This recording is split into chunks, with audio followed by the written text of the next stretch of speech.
Next on Current News, politicians are again trying to break the sacred seal of confession. A new bill is under consideration in Wisconsin. We'll tell you where it stands. Officers rushing to a Walmart in Missouri when a young man showed up carrying a loaded rifle and more than 100 rounds of ammunition. A slew of charges are pending. Workers tonight starting to decontaminate schools in Paris with unsafe levels of lead following the blaze at Notre Dame. Plus, a new study says half of Catholics do not understand a basic part of the faith. The news starts right now.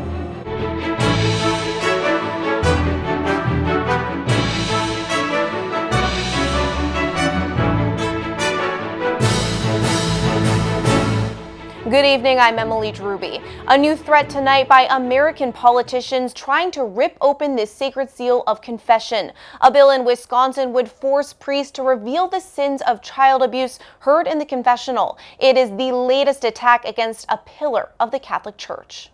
And of the Son, and of the Holy Spirit. The duty is sacred to every priest. Hear confessions and keep them secret. For centuries, it has been the trust and the certainty of the laity that is the one place that they could relieve conscience of anything. What Father Thomas Berg of St. Joseph Seminary is calling trust is under threat once again, and priests around the country are on high alert. In Wisconsin, a newly announced bill would force priests to report child abuse heard during the sacrament of reconciliation. Clergy in the state are already required to go to authorities if they learn of wrongdoing, but are exempt for instances discovered during confession. Backers hope to advance the legislation at the end of this month. The state's Catholic Conference is condemning the bill while urging voters to oppose the measure. In New York, a similar bill is on the table, but it hasn't been voted on yet and is expected to come up when the Assembly reconvenes. Across the nation in California, a similar bill was getting through the legislature until it was pulled at the last minute in July over First Amendment concerns. We sat down with St. John's University theologian Monsignor Thomas Caserta. He expressed strong opposition to breaking the confessional seal. In no way, under no circumstances, should a priest be expected to reveal anything he heard. Monsignor Caserta, who's also the pastor of St. Bernadette Church in Dyker Heights, Brooklyn, calling attacks on the sacrament a gross violation of religious liberty that he'd refuse to obey. If that means I go to jail, well, I go to jail. Last month, the Pope ordered the Vatican to release a document declaring that the sacramental seal of the confessional is unbreakable without exception. And any attempt to, quote, force the inviolability of the sacramental seal would constitute an unacceptable offense. The Vatican also emphasized that violation of the sacrament seal by a priest is punishable by automatic excommunication. As for the Wisconsin bill, observers are unsure if it has enough support to pass. Now for the latest Catholic actions in another big story, the massive sweep that grabbed nearly 700 undocumented workers. ICE agents targeted several chicken processing plants in Mississippi. The Bishop of Jackson, Joseph Kopach, is calling Wednesday's raid a man-made disaster. He also heads up Catholic Charities and is mobilizing the agency to help families who've lost breadwinners. The bishop insists the community with a large Guatemalan and Mexican population has been traumatized, especially children whose parents were arrested. I was expecting her to come back. I was thinking that she was going to come back, but she didn't end up coming back. They didn't want to give me no information. They kept telling me, oh, we don't know where he's at, or we don't know if he's detained yet. And they were telling me information that I already know, and I was in my head, I was just like, I know more stuff than y'all do. They took him away to Louisiana, I believe. About 300 of the workers have been released from ICE custody. There's new information tonight about the suspects who killed 31 people in Dayton, Ohio, and El Paso, Texas. Patrick Crucius reportedly targeted El Paso because it was far from his home in Allen, Texas. He's being held in jail. Dayton suspect Connor Betts allegedly left red flags for over a decade, often talking about slaughter, but no action was taken against him. Betts died at the scene of the massacre. The argument over what to do about the mass shootings is getting red hot in Washington. Congress is out of town, but President Trump is speaking out. Kristen Holmes reports the latest. President Trump declaring support for new gun background check legislation. We have tremendous support for really common sense, sensible, important background checks. Ahead of his August vacation, the president telling reporters that lawmakers, both Democratic and Republican, are totally on board. I will tell you, I spoke to Mitch McConnell yesterday. He's totally on board. He said, I've been waiting for your call. He is totally on board. I spoke yesterday to Nancy Pelosi. We had a great talk.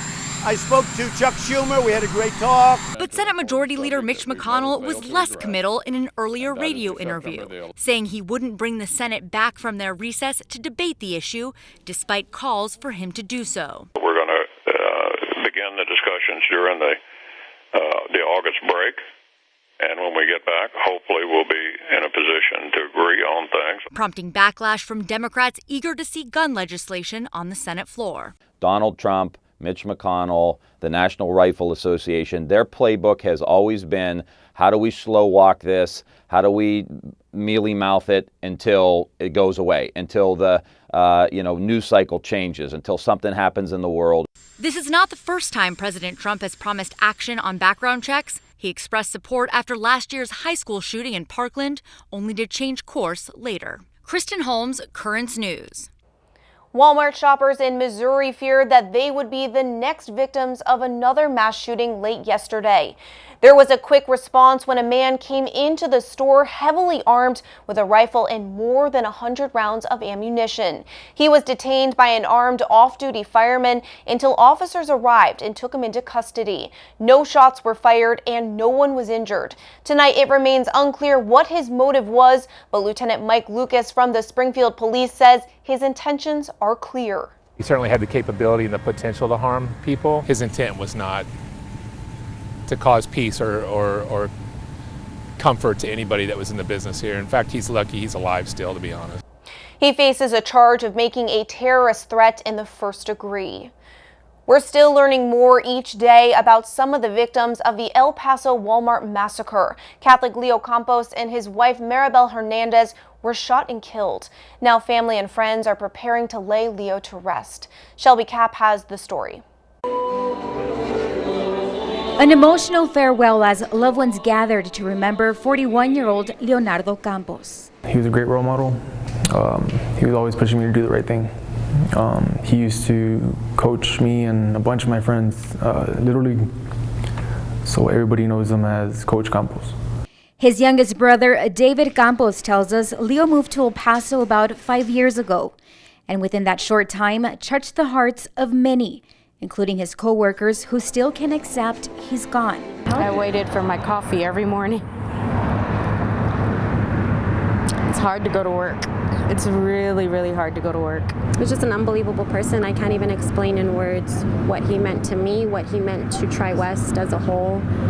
I know a lot of people are hurting. His mother and family overwhelmed by the show of support from the El Paso community, as they find comfort in those consoling them. Somebody from the Valley came to a different city and impacted so many lives, which to me and my mom, it amazes me because it amazes us. But Leo never failed to let others know about his beloved hometown. I was very proud of McAllen. He would always talk about McAllen all the time and crack jokes, and he was the life of the party, loved to dance. A life taken too soon, and a day his family wishes had never come. I was at home. And they called my other brother, and he broke down the news for my mom, and I was there when he told my mom. It was just a heartbreak. We see these type of things happen, and you never expect it's gonna happen to you, and suddenly it happens to you, and it's like a nightmare, and you can't wake up from it. An amazing son, brother, husband, stepfather, and friend. He was always somebody who I could turn to, like a second father. That's probably what I'm gonna miss the most. We love you, Leo. El Paso has deep Catholic roots. It was founded by Franciscan missionaries. Today, there are 75 churches in the largely Hispanic city. When Pope Francis visited neighboring Mexico 3 years ago, tens of thousands of El Paso residents crossed the border to see him. The dangers of the Notre Dame Inferno are still not over. The Holy Week blaze released tons of toxic lead from the metal roof into the air. Workers in full protective gear have been sent out to clean Paris schools that tested for unsafe levels of the lead. The decontamination work is expected to be completed before school restarts in September. Tonight, over 2 million Muslims from around the world will begin the 5-day pilgrimage called the Hajj. The faithful will circle Islam's most sacred site in Mecca, Saudi Arabia, and take part in a series of rituals intended to bring about greater humility and unity.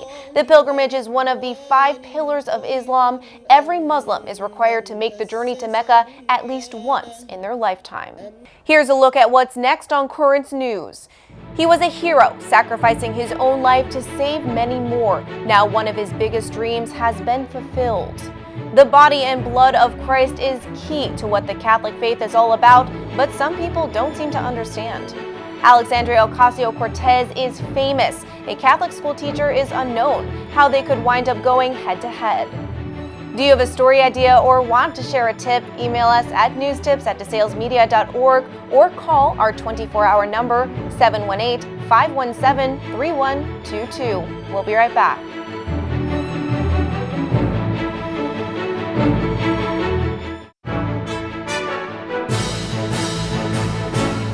Welcome back to Currents News as we take a look back at some memorable stories told by our team. Starting with a teen hero who is now a knight. Kendrick Castillo was just honored by the Knights of Columbus for sacrificing his life to save others. The 18-year-old fearlessly charged at a pair of shooters who had invaded his suburban Denver high school last May. Kendrick saved countless lives at the cost of his own. The dedicated Catholic wanted to be a knight just like his dad. At the Knights' annual convention, Carl Anderson asked the gathering the key question. Shall we grant Kendrick Castillo full membership in the Knights of Columbus?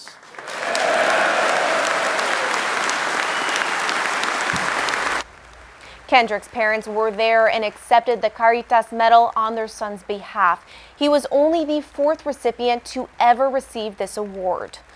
A recent Pew survey suggests that some Catholics might want to crack open their catechisms. The survey finds that exactly half of those asked understand church teaching that the bread and wine used during communion becomes, through transubstantiation, the literal body and blood of Jesus Christ. The other 50% incorrectly think the church teaches that the bread and wine are merely symbols. Alexandria Ocasio-Cortez is a freshman in the U.S. House and a headliner in the national media, best known as AOC. She's up for re-election next year. A Catholic high school teacher has plans to take her on and take over her seat. And that's my building right there. That's the back of my building. New York's 14th congressional district is where John Cummings grew up. It was a great place to grow up. Had his first job. These are the other 2 buildings that I delivered papers in. And has his current teaching job. And that's a middle school and there's our school. Now he's fighting to represent the district in Congress, mounting a bid against current Representative Alexandria Ocasio-Cortez, drawing inspiration from the school he attended and where he now teaches. My students have been after me to run for many, many years. Like many people, the St. Brayman Catholic High School civics teacher used to think it was an unwinnable seat held by Democratic powerhouse Joe Crowley. Now Congressman Ocasio-Cortez pretty much came out of nowhere and defeated him. So it was pointed out to me by my students that that was a pretty lame excuse. Now I'll use their terminology. So now John's hitting the campaign trail. The former NYPD officer knows he has a long road ahead. First comes the Republican primary with 5 other announced candidates, including Cherie Murray. She's called Ocasio-Cortez a crisis for Queens, and Ruth Papazian, who blamed Ocasio-Cortez for killing the Amazon deal. If John takes the primary, he would then face off against AOC, a formidable opponent. In the last election, she won over 78% of the votes, trouncing her 2 opponents. Since winning, Ocasio-Cortez has made a name for herself nationally, promoting liberal causes and sparking disputes with more moderate Democrats in the House. But John, who's either lived or worked in the district his whole life, is ready for the fight. A very long time ago, I was told, God makes the plan and we don't get to see the plan. With his Catholic faith, his lengthy law enforcement and education background, John is ready to represent the people. The Republican primary election for this district will be held in June. The winner of that will face off against Ocasio-Cortez in November of 2020. Another race to report on, this one a race to stay alive. For one priest in the Diocese of Brooklyn, getting in shape was a matter of life and death. What he found on his transformation journey was not only fitness, but faith. Amen. Alrighty, give yourself some room. From stretching to jumping jacks. 1, 2. Father Henry Torres motivating St. Sebastian's youth to get in shape through the Woodside Parish's popular Summer Fit Club. Father Torres knows just how important personal health is. I was almost 200 pounds, and my doctor looked at me and he said, you're getting ready for disaster. This is the last time I tell you this, so you need to make the change. I'm doing my part. He told me as a doctor in the medical field to keep the kidney going. Now you have to do your part for the longevity of it. And it was a wake-up call. After surviving 2 kidney transplants, Father Torres' doctor making it clear that losing weight wasn't an option. It was a matter of life or death. So he did something about it. Losing almost 50 pounds in a year by working out and eating healthy. And my doctor called me. He goes, your blood work is excellent. Continue to do what you're doing. It's excellent. So I'm excited. I feel good. Now he's sharing that mission with the youth, getting them outside and moving during the summer months. If you weren't here at Fit Club, what would you be doing? Eating junk food, hanging out with my friends, watching Netflix. But they're not just exercising their physical muscles. This workout class also exercising kids' spiritual muscle. Do not be afraid. Dedicating the last half hour of the club to discussions about their faith and how it connects to fitness. Discipline and consistency is important to develop your spiritual life and your physical life. An aspect popular with attendees. And getting more involved in our religion and finding God while playing and still being kids. It's amazing. Proving God can move you in many ways. Stay right there. Some big stories are coming up that you won't see anywhere but Currents News. Rivers were flooding, winds were whipping, and public transportation was shut down, but nothing could stop one couple from declaring their love. And the men who are constantly on call to protect the Pope, but what about the women behind them? Let's take a look at family life inside the Vatican's walls.